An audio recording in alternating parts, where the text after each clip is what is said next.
Welcome to Making It Happen, a career in the performing arts, where we discuss how to break into the performing arts industry for yourself or your child, teen, or young adult. Guests include artists, creatives, casting directors, musical directors, choreographers, agents, and managers, as well as parents of young professional actors, singer, dancers, all who are passionate and share my vision of helping talented individuals land professional representation and have successful careers in the arts. My name is Lisa Csolak, and I am the CEO and founder of Making It Happen, a career in the performing arts, having helped hundreds of clients break into the business on stage, in films, television, commercial work, and more. This podcast is supplemental to my groundbreaking online courses, Professional Kids and Teens 101, a primer for parents, and Professional Biz 201 for young adults, college students, and graduates. For more information, check out all the ways you can benefit from my courses, programs, free weekly newsletter, and free guides. You can go to lbctalent.com. My guest today is Kevin Csolak. Hey, Kev, how are you? Hello, what's up? I'm doing good. How are you? Good. I'm doing good. I'm really glad that it's sunny right now and not raining like it was for 5 days Yeah. straight. Yeah. Yeah, I thought we were just in fall and going right into winter here in New York. Right. Yeah. So, yeah, I'm really happy that you're on the podcast. I have explained to listeners already that this is brand new and we're getting a lot of feedback that's really positive and a lot of amazing guests that are coming on. But I want everyone to realize that a lot of what has transpired over the last 2 years with the online courses and with the podcast and everything else that goes along with what we're sharing with people to help them have successful careers in the arts is based in the fact that you were so successful. So everyone wants to hear the inside story, the inside scoop. Everybody wants to hear what we did and how we did it and all the things, Yeah. So, yeah. I mean, it's a beautiful thing. This is a gem that you never get. So this is hats off to you, hats off to you, period, because you're the one that really directed me as I was a kid. I didn't know. I was just having fun. We're going to get into it. So yeah, we are going to get into it. Yeah, we're going to get into it. And people, this is a gift. Yeah.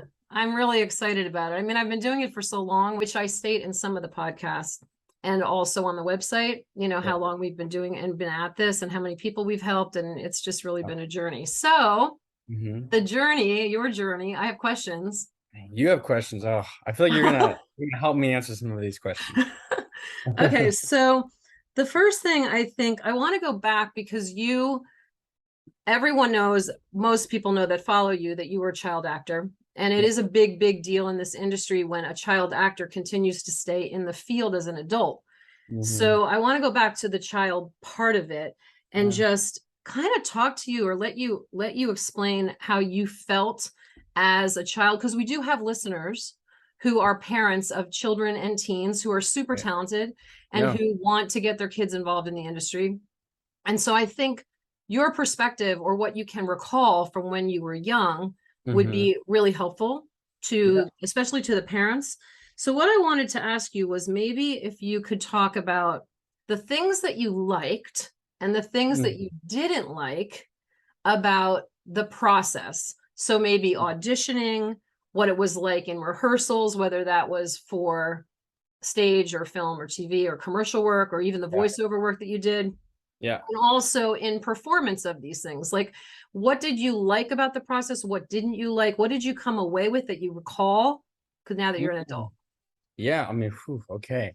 I guess jumping off, I think it was a time that I was like really, I mean, growing up in, your studio, it was like a daycare center, we always say. Like it was just what we did. It was what Kurt and Steve, always did. For people who aren't listening, there's older brothers, her eldest sons. So like they were just doing this, they were dancing and they were singing and they were acting, and I just kind of was like, oh, this is what our family does.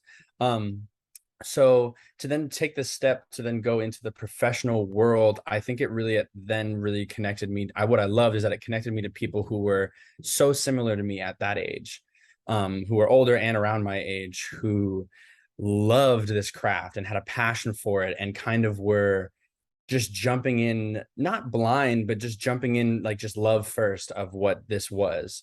So I think it just gave me a chance to really, really feel comfortable in what my passions and what I loved, because I had I loved playing sports and I had those friends, but a lot of those friends at the time, it, maybe didn't understand that, like, oh, you're also someone who dances and sings and acts. And it was kind of, I think there was a little bit of uncomfortability there. So jumping into the professional industry, I think it really just connected me. That's, I think, that my first jump off thought is that it really connected me to people who are just like, are really pursuing this craft for fun. And because at that age, I feel like it is all fun, it's all fun in games until it comes down to the chance of, oh, you have to decide whether you're going to go to the baseball game, you're going to go to the birthday party, or you're going to go to the audition. I think that's where probably I didn't like it at times, but I think what was great with how you kind of handled it, was looking back, I remember, is like, it was like, you made the decision to do this. Like, you wanted to do this. We asked you the question, and now I'm like holding you to that.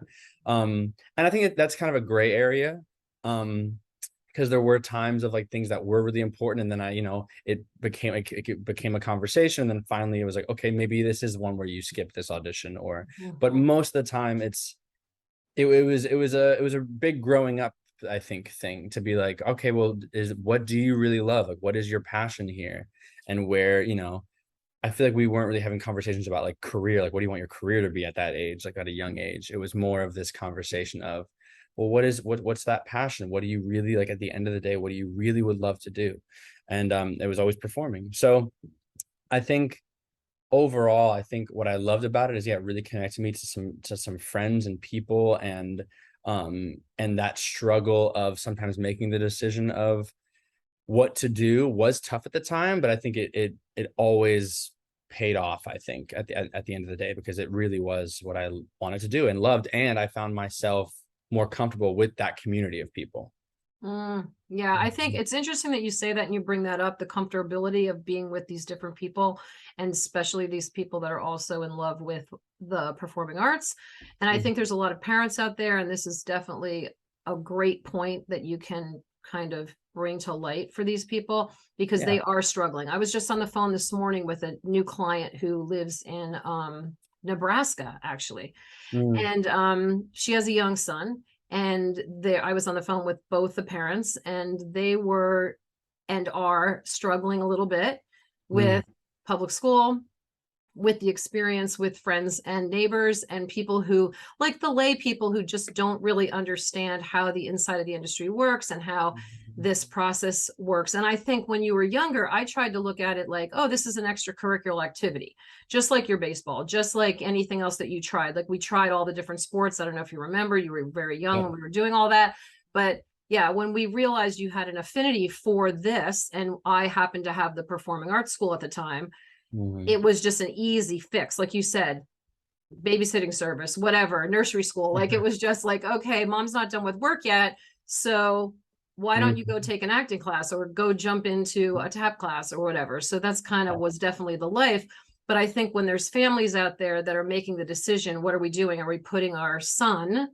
especially, into dance, acting, voice? How does that kind of fit in with what their aspirations were for their kids? Like sometimes it's a little bit difficult for them. For sure, for sure. And I think it all depends on where you're growing up, kind of generationally, where you are. And I think nowadays it's with Instagram, and I think dance is way much more of a forefront of something that's really cool. Absolutely. All the things, I think I was one of like two boys who were dancing in my school, at least, like, who were like pursuing it at the time. But now I think that's probably different, and it's seen in a different light. Yeah. And yeah, it definitely is. I think that was the thing too. I think for me, or for us, it was easy for it to be an extracurricular activity, because it was just something that was already around, where just someone who maybe Yes. doesn't take dance class or isn't around that kind of community at all, it does sometimes feel like a big lifestyle change. Hmm. And I get that. Okay. um and I think, I mean, I'm sure we're gonna get into this, but it then leads us into like, kind of, I'm sure what you say is like, when you first get into the industry, it's almost this thing of like, you have to really commit, if this is something what you want to do, like any sport, Yeah. if it's depending on where you are age wise, or it's something where it's like, okay, dive, like, why just dip your toes? And when maybe money or things are a factor, and that's okay, but at some point you have to just go full throttle. Mm. It's how you're going to know whether you really need that, you really want that lifestyle for yourself, I think. Yeah. um and that's what was, I think, so awesome is that kind of happened at a very young age. And sometimes that happens to people. I know friends who go through college programs of theater, and then they like, well, a friend of mine spent like a year or two in the city, and they were like, you know what, this isn't for me actually. Or some people have that at a young age, or it's all varying. But well, you know what? It's interesting you say that, because that's what we've talked about with many of our other guests, that the journey's different for everybody. And it's really educational for the person, whether it's a young adult wanting to go into this industry, or a parent of a kid or teen that wants to get involved, or that is talented enough to get involved and the parents want them to try it. You know, it's educational for them to hear everyone's story and to realize that it's okay. It's not like what I guess Hollywood movies portray it to be. It's a little bit different, which no. Yeah, at times it becomes a job, and I think, and then there's so many different avenues that you can attack at, but I think either way, in the different avenues, you still have to keep your foot on the gas, I think. Yeah. So what else? Just one other point about when you were younger. Were there moments when you were a child actor that really are in the forefront of your mind as far as pivotal moments, either whether that was at a rehearsal, or whether it was in a performance situation that taught you something that you didn't realize? Or do you remember, because you were in your first Broadway show was How the Grinch Stole Christmas, and you were a child actor and you were very young. You were one of the youngest ensemble members. I think the Cindy Lou Who character was the youngest, and then you were the next in line as far as being very young. Do you recall any moments from any of the things that you did when you were more of a child, not your teen years, because I'm going to get into that, but just when you were a child, when you first began? So we're talking Grinch, Wintuck, any of the times that you did voiceover, any of that, the commercial, the Tyson commercial. Do you remember any moments that actually taught you something or that come to mind? I think what comes to mind initially is I remember being in Grinch, and I think for the first time being in a rehearsal room where there's so much going on and it's happening so fast. I think I remember in specifically Grinch. Wintuck, I feel like we had a little bit more time because we were training. We had like 3 months of training, which is rare. Grinch was quicker, and I think I remember just being in the room being like, oh my God, there's so many people, there's so many things happening. And having fun, of course, but really understanding my part within the whole group of the production. I think that's where I really understood that, like I need to focus, I need to stay on my material that I need to know, and have fun with it for sure. But I think there was moments where I saw other kids get yelled at, or other kids would be trying to talk to me. And I think growing up in the studio, the training that you give the little kids, it's so amazing that, because you can apply, it's applicable to anything, to any job or any avenue, when it's so easy, especially in the performing arts. I think even now I see it with people who are older, to make it all about you, because there is so many auditions, and then you're like, oh, this is my moment, I'm on Broadway, I'm doing this, and like, that's amazing to have. But then once you're in the room, I think I didn't realize this at the time. I just was trying to not get in trouble. But I think I really understood the value of being that person who knows how to have a good time, but is very quiet and attentive, especially as a young child, and knows that it's not all about me, and like, the world doesn't revolve around me. The world revolves around so many different other things. And like you say all the time, like, you're easily replaceable, especially as a young kid. Yeah. That's really good information. That's probably what I remember most about that, as far as like lessons learned. Be on your spot, be on time, and definitely don't be goofing off too much, because it's easy. It's easy to do. Yeah. You were able to read the room and know what your place was in that moment. Yeah. And then that comes from experience, which is sometimes tough. So I think it's I'm sure for maybe parents who have kids who are doing this, or who are going to, it's probably the reactive kind of more thing. It's hard to teach someone that before they're in that situation. Maybe not, but yeah. Okay. All right. Amazing. So you were lucky enough to work through your teen years. And one thing that I teach in the online courses is that teens between the ages of 15 and 17, it's a very difficult time, because a producer can hire someone who's 18 to 25 or even 27, as your birthday's coming up soon, Mhm. who can play 16, 17 years old. Mhm. And a lot of parents don't understand that. So if their child is doing the acting thing and they're doing very well, and then they hit that 15 to 17, things kind of, opportunities thin out a little bit. Yeah. And so you were lucky enough to continue to work through those years. And Mhm. during that time, maybe again, same question, like any kind of moments that stood out to you or experiences that stood Mhm. out to you during that time that might have been particularly educational for you as a budding actor, and did that help to be part of why you chose to do it as an adult? I think off the top of my head, I have two things. One of them is I think embracing the awkward, because I think those teen years, there's a lot of insecurities, the hormones are going I crazy, love that. Yeah. and you really think the world revolves around you. Like you really think that the pimple that you have on your face that day, like everyone's gonna notice it. And like so I think like, looking back, I wish I could just be like, no one cares. Everyone's worrying about themselves. Yes. Um, but so I think embracing that awkward, but also I think through that awkward is working through kind of the training, or like I think that was probably the hardest time to be like, okay, keep your foot on the gas, keep training, keep going to class. You do love this. Like, don't worry about, that you just had a growth spurt and now you're not flexible like you used to be, or your voice is like cracking all the time, or your face is flared up with acne. I think those are kind of the two things. I think it was really great to have the studio and doing dance competitions and kind of having that consistent, like, no, you still go to class every day. You have to be there because you have a team aspect. I think having that kind of that team mentality, and that you're same exact thing. You're a part of a whole, and you need to be there for them, I think, and they need to be there for you. I think that really helped me through that time. Focus on that, and I think just keep my head down, because then when it came time to go to the audition um or do those things, it just kind of was like, okay, yep, we're just doing it again, because sometimes, even now to this day, I mean, I've been in this business, what, 17 years almost, and Yeah. you still get the insecurities of like, oh, I haven't had an audition in a couple of weeks. Oh, I've sent in X amount of auditions and I haven't heard anything back. Mhm. Um, and that can, I think, be heightened when you're in your teens. Definitely. Like, well, I might as well not even do this. I'm not as well, and especially making the decision to go to college for it.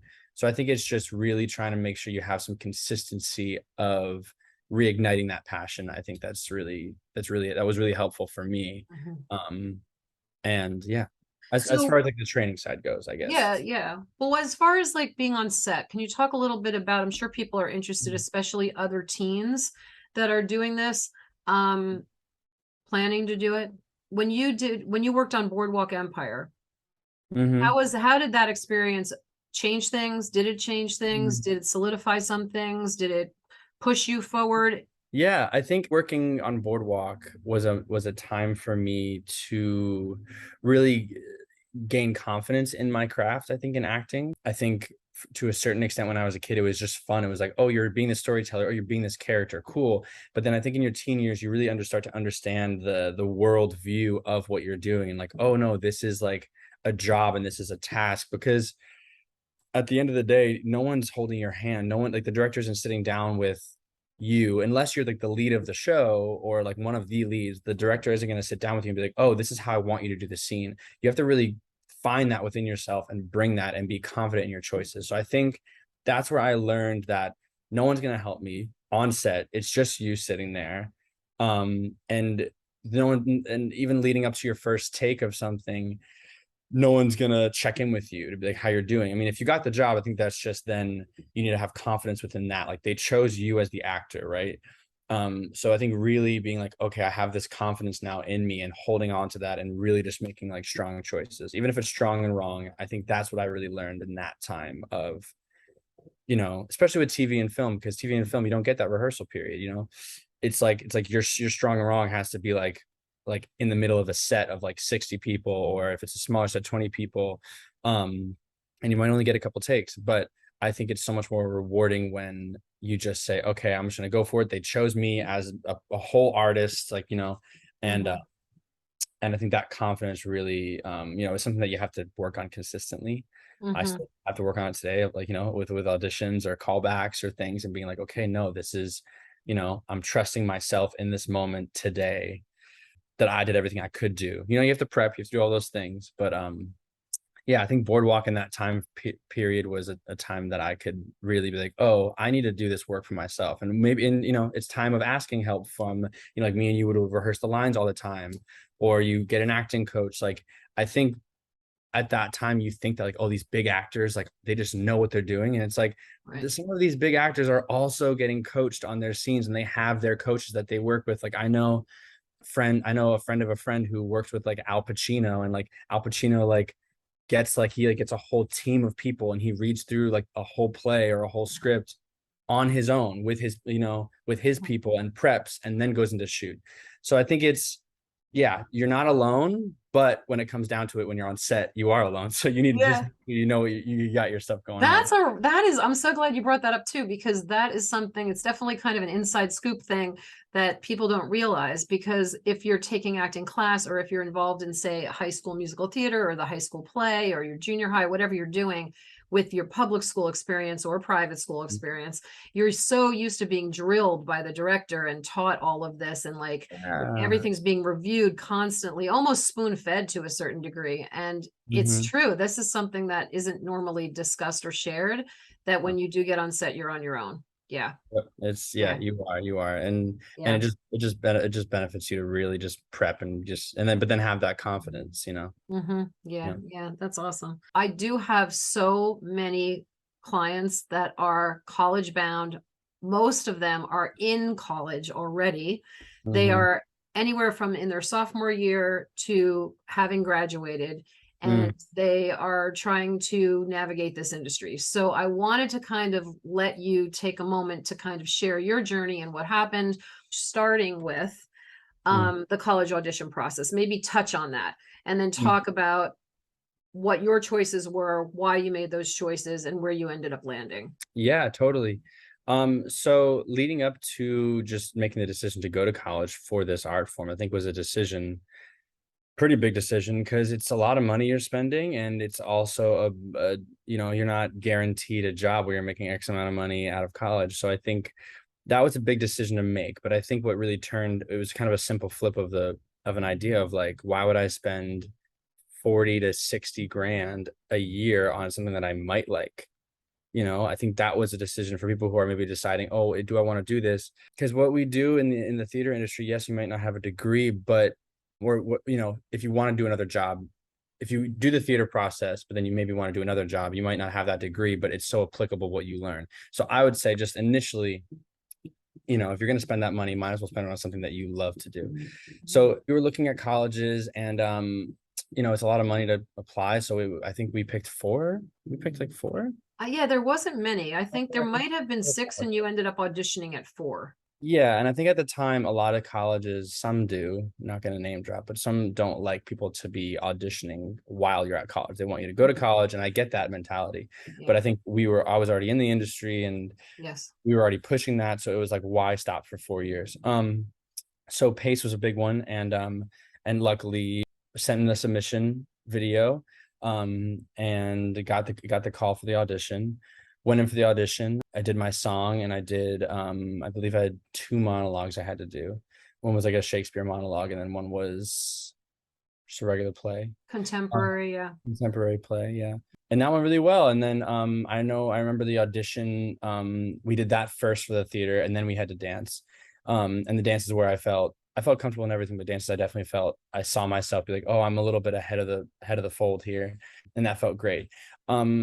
And yeah, the audition process was I think, again, touching on what we said before, is we found a coach that helped kind of work through what to pick. And because I think sometimes, when you're becoming an actor, you need someone to be like, no, this is how you're coming across. You're coming across as this kind of type.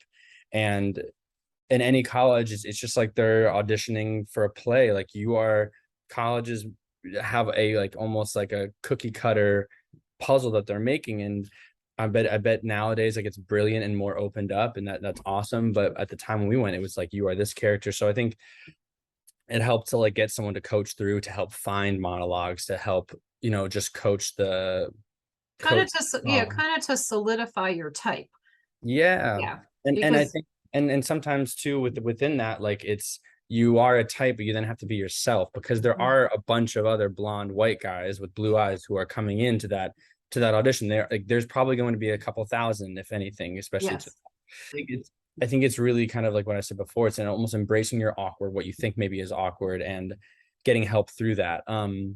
And creating the individual. But I think it's also shows when you push it too far and you're like trying to be individual, or you're trying to put something on that isn't you. So I think a college is a great time for you to really look at yourself and really like what really matters to you, what makes you feel the most comfortable in what you're wearing or how you do your hair. And I think really sticking to that comfortability and that confidence within yourself, I think, is the best kind of route to go. Mhm. Um, and then long story short, I got into the program. I was elated. It was kind of the epitome of being in a program with people who are just like-minded like you from all over the world, who love this and are really pushing for it. And that was really cool to kind of feel that energy and that drive with the community around me that I was like hanging out with all the time. Sure. So I went to Pace for a year. And then after that, I kind of was getting this feeling of I love the program, but I kind of was getting this feeling where I was missing kind of being in the industry and kind of on the day to day, really pushing myself to kind of take my own route there. So I decided, it's college is a lot of money. So I was gonna maybe take a gap year. And around that same time, Ivan Kumaev, who's one of my mentors of dance, he hit me up and he was like, "Hey, I have an extra bedroom in our house in LA. I know you were talking about when you want to come out here." And I was like, "Okay, this is like synchronicity at its finest." I was like, it was kind of a really cheap room. And I was like, "All right, yeah, sure. Sounds good." And then just like cut to me thinking I was going to be out there for 3 months on this air mattress in his side room.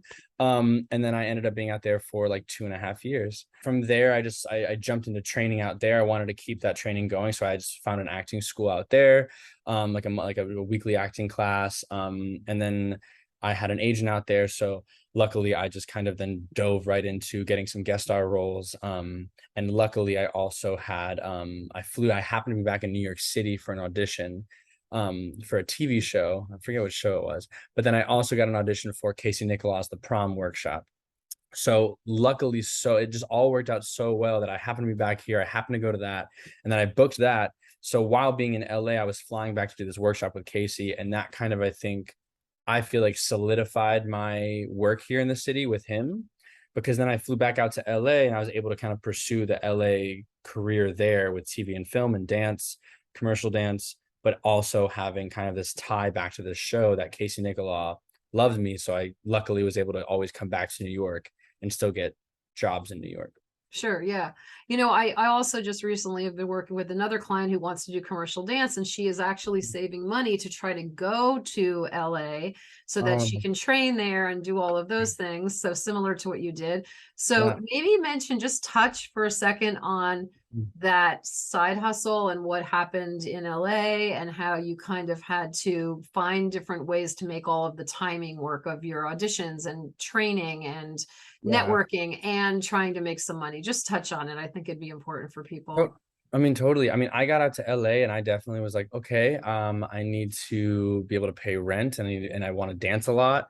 And so luckily a lot of the studios have a work study program. Any of the major studios have work study programs where you can work the desk like 1 or 2 shifts a week and then you get unlimited classes. So I said, perfect, I'm gonna do that. So I went right to Millennium, which was one of the biggest studios out there. And luckily, I had a friend of a friend who got me kind of like an in.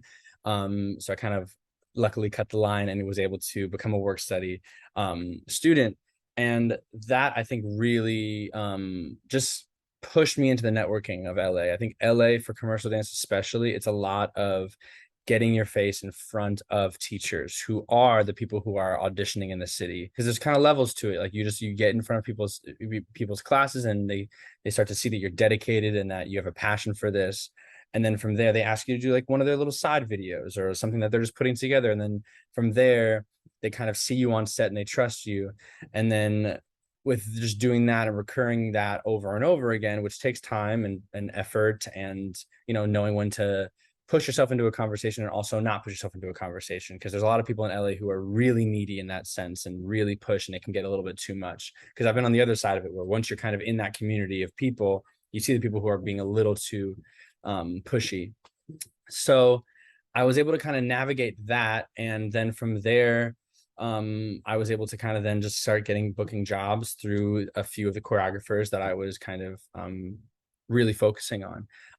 So that was kind of that route. But at the same time, I was taking acting classes twice a week, working at a day job. I was working at a restaurant in West Hollywood, where everything else, the work study was really great, because if you had an audition, they understood, and as long as you found someone to cover your shift. Auditions were usually around Hollywood, so I was able to kind of go to an audition and then like run over to still going to the day job.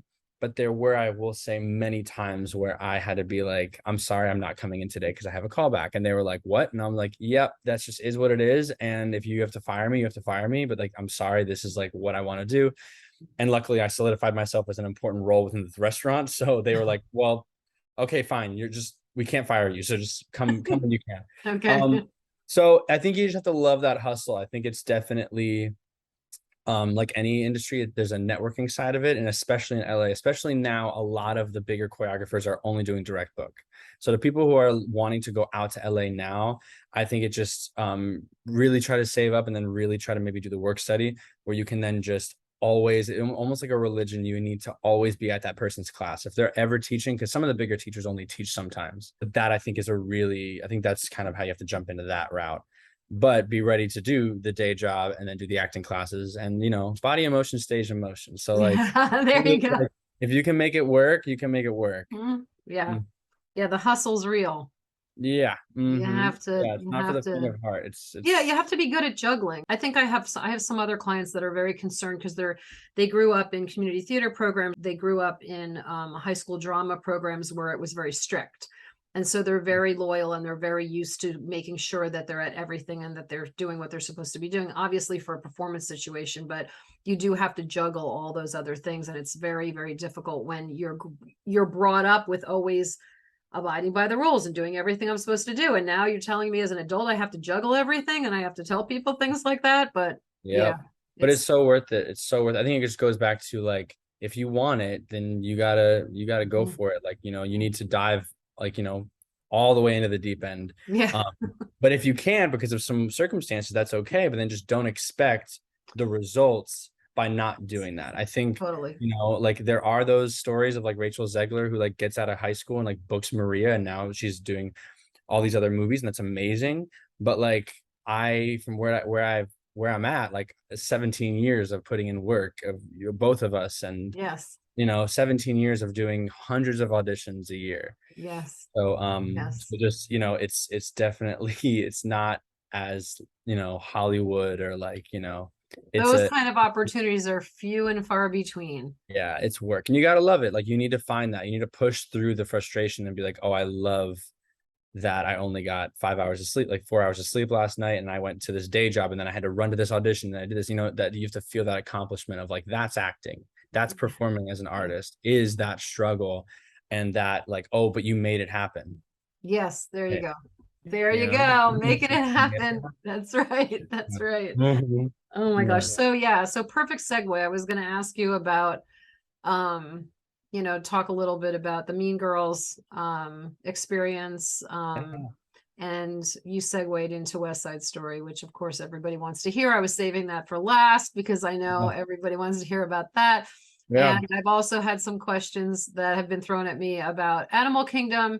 So if you could kind of give us, now that you're adulting, now that you're doing all the things, bouncing back and forth like a ping pong ball between LA and New York for a little bit, between prom, and take us from there. Yeah. Okay. Wow. Well, so luckily when I did prom, I got a great relationship with Casey Nicola, and then I moved out back to LA thinking I was just going to be in LA, do my thing. And then basically Casey Nicola called me up and was like, I really want you to come into these final callbacks for Mean Girls. And I was like, oh yeah, if Casey Nicola wants you to fly across, you're going to do it. So so I did that. I booked Mean Girls, and And that was, I booked Mean Girls right in LA, right when I was thinking, I was really pushing and I felt like I was getting to an amazing place, networking and training under Marty Kudelka. And then right before, it was about 2 months before I left LA and kind of feeling like, oh, I put in all this work, all this networking, all this time and effort. But now I'm gonna go do a Broadway show. It's an amazing thing, but I kind of am, what happened to this other side, this commercial dance side that I was really pushing. Sure.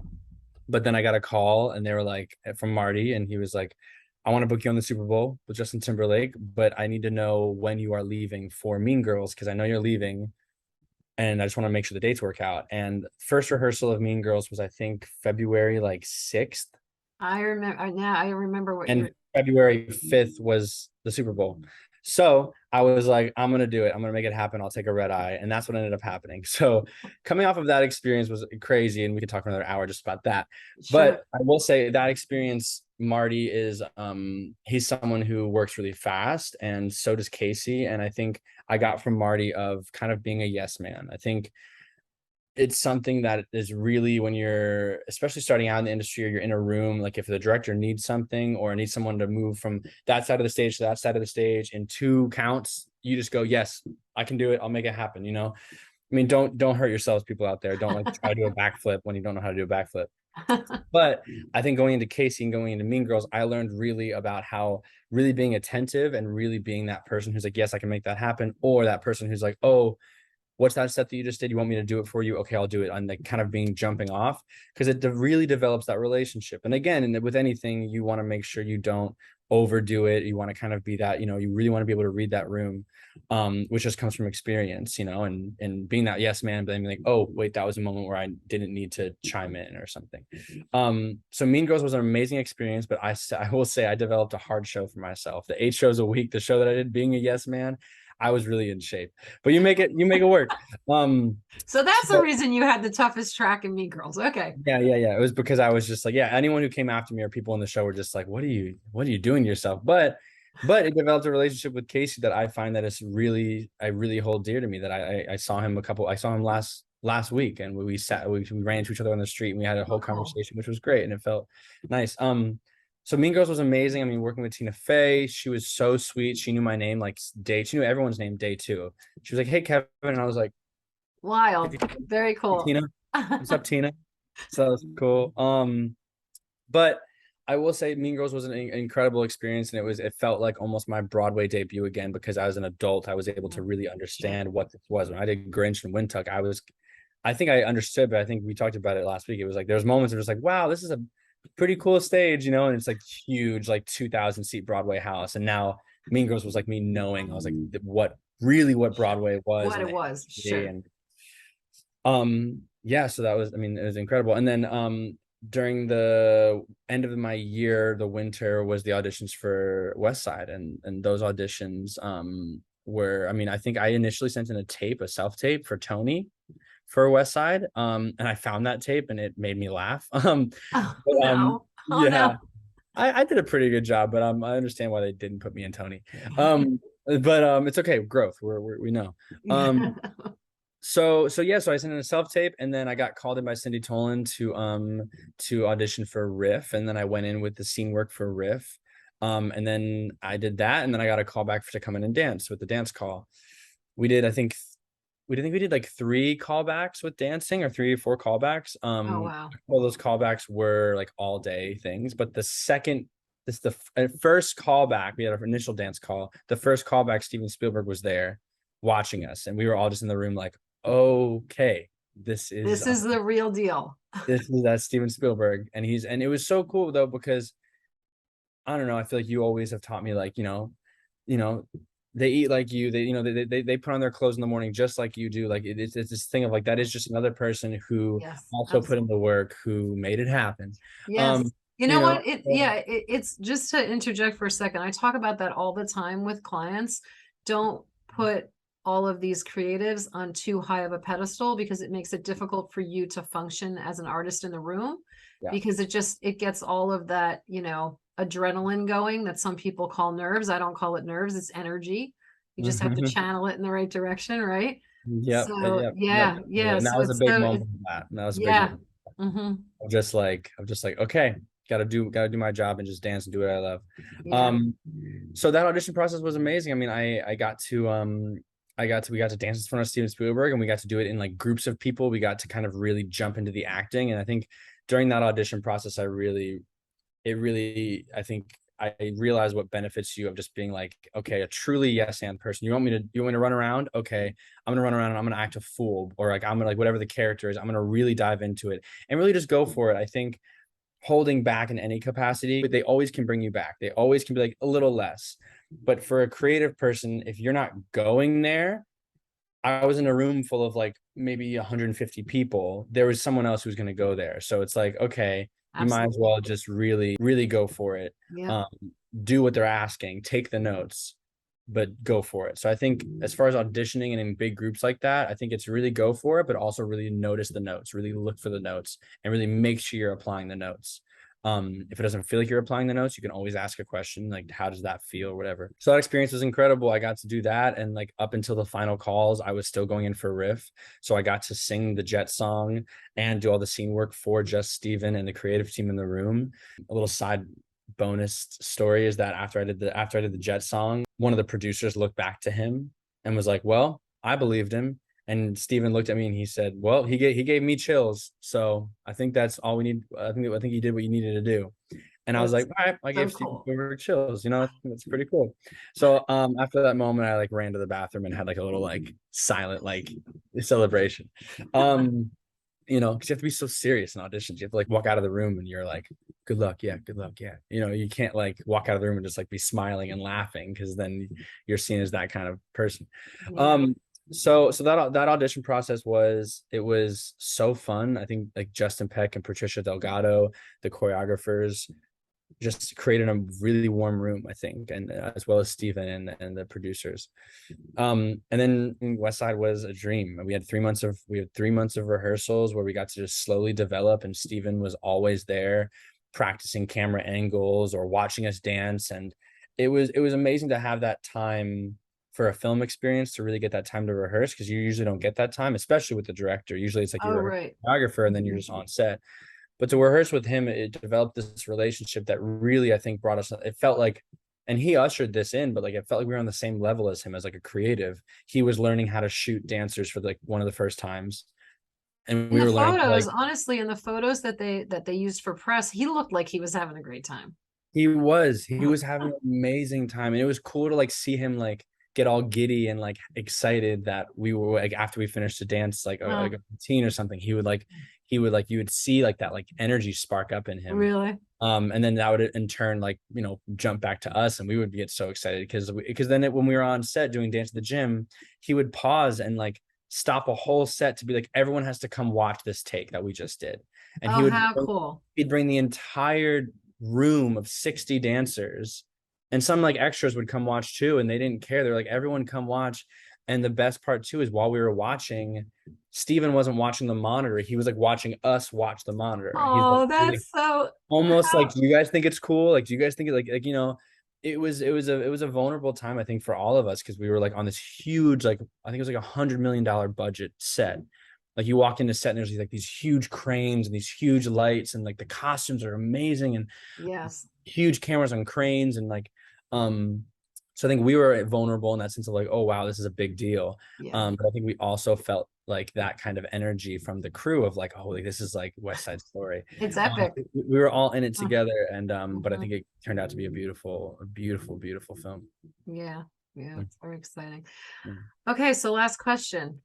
Big change from West Side Story, a classic epic musical, to mm. playing Andrew in Animal Kingdom. How Yeah, did that feel? How, I mean, you're talking, what a juxtaposition of characters yeah. that you had to play. I know some of that happened during the COVID shutdown, the audition process. Maybe give us a little rundown of how that happened and how it felt to be on set and working in a character that is so very different, much more dramatic, obviously, than Mm. what you were doing in West Side Story. Totally. No, yeah, totally. Definitely different kind of drama. Yes. The audition was at that time, it was just self tapes. And luckily it had been about 6 months of doing self tapes, up until kind of that, like, I think it was like February of 2021. that I had that audition and sent in a self-tape. And I remember doing the self-tape. It was like at the end of the night. I was with my girlfriend and we were doing self-tapes, helping each other. And it was like 10:30 or 10:45 at night, and I had already done two self-tapes that day that were due the next day. And I almost didn't even want to do the self-tape because I was just so tired. I was like, let's just do it tomorrow. I'll wake up in the morning and I'll do it, which is always like the famous last words of like, yeah, but then what's the effort going to be in the morning when you're tired and you're having to wake up at 7 a.m. So I was like, okay, fine, let's do it. And I did it, and we did it. We committed to it and really put the effort in. And then I got a callback. They asked for the callback. They were like, really watch the show and really try to see if you can get the mannerisms down. So from then on, I was like, I think once you kind of get that little bit of taste of like, oh, they did like me. Oh, there's a chance. Because after you put in so many self-tapes all the time, it's always like, ugh. Then I think my real effort, I dove into the show. I like binge watched the show. I was taking notes. And what Sean Hattie found with the character was so physical that I felt like it was being kind of so in tune with my body with all the dance training. I felt like I kind of worked outward in with that character, which was, I think, exciting to kind of find on my own. Oh, very cool. Yeah. So I did that for the audition. I had a Zoom audition with the producers, and they were like, I remember them saying, they're like, well, that's probably one of the best auditions that maybe you could have done. Because like because I really had done my research prior to I really had gotten all the mannerisms down. I was practicing them in the mirror. Like I really went for it. And it paid off. I mean, granted, and luckily because of the pandemic, I had nothing else to do. So I was like, all right, I'm going to take these like 2 days and really just dive in. And then we had a chemistry read, which usually chemistry reads are when you see two different actors kind of get, if they're kind of compatible and if they kind of have that chemistry on camera. Usually you're in person for those, but we had to do them over Zoom. So that was kind of different. So I did that, and then a few days later heard that like a week later I was going to be flying out to LA. So literally they wanted me to fly out 2 days later, but it was impossible. So a week later, Oh, that's right. flew out to LA a week later, and like it was within a week and a half we started filming the first episode. I think that's with TV especially, I think that's a remarkable thing. I think that's when you really have to trust yourself of like, okay, I booked this job and tomorrow I'm about to go be a guest star on this show. I think that's when you really need to just like have the confidence of like, they trusted me and my choices that I made for this audition. So they must have some sort of trust in me that I can come to set and have A, B, and C, D versions of what I'm going to do, or, or just the character as a whole, to really have that confidence to make strong choices that are different. And I think that's what I found with Animal Kingdom. I was able to really find what Sean Hattie did, feel how it felt in my body and what my version of that was, and then kind of really just kind of let that run wild on set. And it was really interesting getting into be that kind of character, because he is so physically stern and kind of like, held and very almost like a clenched fist. But there's a reason. I think that what I found is I think I really found my kind of acting chops and really developed them in that, because there's always something that some characters kind of capping on, right? He was holding a clenched fist, but there's a reason for that. Even if he didn't know it, maybe. So I think it was really cool to really dive into character work for that, but also interesting that I was working physically first, inwards. I was working on his shoulders, how he held his face, how his mannerisms came about, and then find the reasons for that, and then have that kind of be the underbelly of the character. That's wonderful that you shared that, because that's something that all of these young adult actors need to understand and hear, because there's a lot of time that goes into that. And this is something too that I've been discussing with clients and students recently about how you have to put the time in. And if you don't have the time, you do the best you can. If you're in a rush, if they don't give you time, because sometimes you don't have the time, but if you really want it, there's always going to be somebody else that's going to be putting in the time necessary. And so if you really want it, you really have to give up a lot of everything else that you might have wanted to be doing during that time frame. And it's hard as an actor, I think, too, because you don't know when these things are going to come up. There's no way of planning. You could have planned all these social things to do, all these other things to do, and then bam, here comes a major audition that you have to put all this time into. And again, it goes back to, as a child, what you said earlier about having to kind of bend your schedule and adjust what your plans are and be able to put in the work and be prepared and make these adjustments. Because why? Because you love being an actor and you love want it so bad. Totally. And I think that's what's also really, I think, because you don't know when they're going to come up. I think that's also, and then when it does come up, it does, like, your world can get rocked. I think it's really having your strong goals, like really having your goals that you want clear, and like almost like if you have to like write it on a post-it note or a card and like have it around your apartment just to remind you, because I do that sometimes.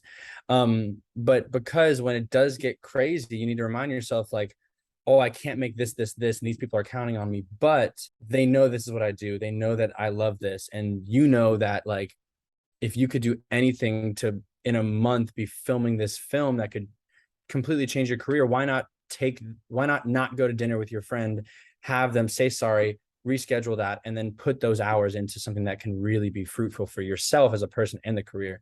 I think that's also a point though, to when you don't have auditions, make sure you are still taking your lessons and educating yourself within the craft, or well, doing that, but then at the same time having those people or that kind of education be your bedrock. Because if you don't have the time, wouldn't it be great to have that training in you to be like, oh, but I can throw this up in, oh, this, I see this script, oh yeah, I know I have confidence enough to do this. But it's also that knowing that takes a lot of time and someone to help coach you and reflect where you are. But I think it's so smart to make sure you're never sleeping on that training. That's awesome. All of those points are awesome. I was going to say to you, okay, this information has been great. I'm so thrilled that you were willing to do this. I would love to have you back again in the near future, obviously, to talk more details. I know I have a direct line to you. Yeah, I think Makes it easy. I'm not gonna be able to come to Thanksgiving if I don't. There you go. Exactly. No. And I was going to say, like, do you have any last thoughts, especially for the young adult actors? Because so many of them are struggling. I know a lot of actors did leave at least the New York market. I don't know about the LA market. I would assume not so much maybe, but because of COVID, and they made other decisions with their lives. So there are a lot of wonderful opportunities for new faces and new people all the time. There's always new projects. There's always something else. But for somebody who's struggling, who is trying to find an agent, and they're just in the midst of that, or they are auditioning and submitting themselves and doing all the things that they can to break in, you just gave them a lot of great information in a nutshell just then, to kind of hang on to, but is there anything else, like anything else you want to say that would really be helpful to anybody who is maybe, just out of college and has never done anything yet? Yeah, I mean, I think first off, like, respect to anybody who, is in the industry who decided to go another route. I think that takes a lot of courage to be like, this is something that I love, but I'm going to push somewhere else. But with that being said, I think especially now with the pandemic and also breaking into this industry at any period of time, or feeling like you're fading away and then feeling like you want to re-engage, I think, yeah, solidifying for yourself that you're like, I'm an artist, I know that. And like, just me working a day job, or like, I just want everyone to never feel, who feels like they're an artist and this is what they have to do, never feel like taking that day job or going out and submitting applications to work at whatever job doesn't mean you're not an artist. You're always an artist, whether you took a year off or whether you took 5 years off, however much time. And I think just really holding on to that and really having confidence within that, because then that propels you to do the work every day. And that's my other thing. I think if you really want to do this, I think it can be a small way at home. It could be watching videos. There's so many different avenues of keeping yourself and keeping your tools sharp. I think that is a big thing, because when the time comes, because we all know this, it's a reminder, you have to remind yourself, but when the time comes that it is that you are the character, like this is the description, like you read a description, you're like, oh, this is me. You want to be that person who has every little thing sharpened. You want to be so ready for that moment, because it might be a moment where you haven't booked something for 2 years, but then here's this job where you're like, I don't know why, but this just feels like me. So I think really just being confident within yourself as an artist and with what you do. If it's reminding yourself of your goals, then that's one thing. Keeping yourself just I think I have a lot of people that I know who are amazing, but it's an easy to let your ego take over. So easy to let your ego take over, I think, and feel like, oh, well, I did my 4 years of college, I don't need to train anymore, and to some people, maybe that's okay, and I'm to respect, but I think personally for me, it's a constant constant kind of forward motion I think you need to have, even if it's only a little bit. So I think those are kind of my little giveaways, Tidbits. you Yes, know? your Yeah. giveaways. It's an ego thing, even just to be like, okay, I'm gonna like go take a class or I'm gonna do this, you know. But it's so rewarding. This is what we do, is what we love to do. And that's like what I talked about before, is like love the process, which is what you Yes. put into me. I'm saying that Yes. because you said it. Yeah, you have to love the process. You have to love the auditions. You have to love the training that goes into that and the rehearsal and all of that, because you're going to do way more of that than you are the actual performance side.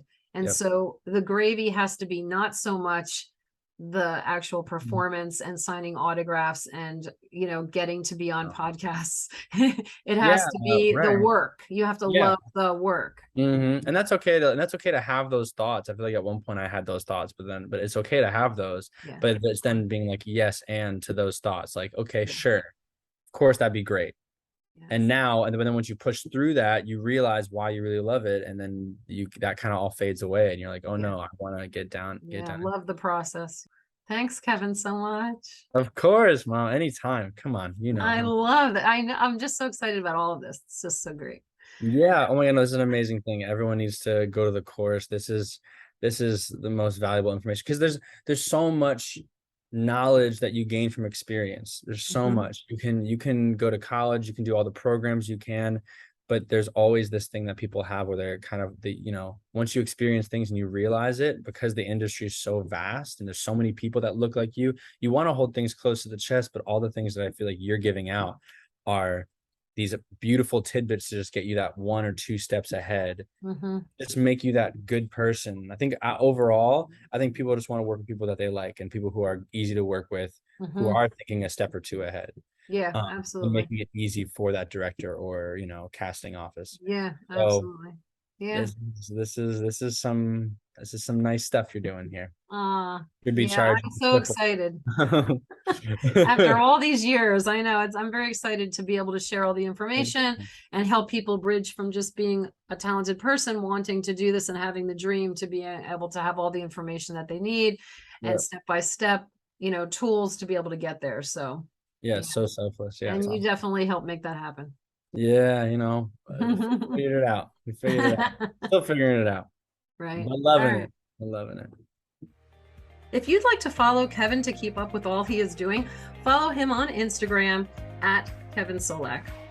You can join me every Sunday at 8 p.m. Eastern. And if you need more information, visit lbctalent.com and follow me on socials at LisaCsolak_LBCTalent. By sharing stories like these, we can help other talented individuals land the career of their dreams.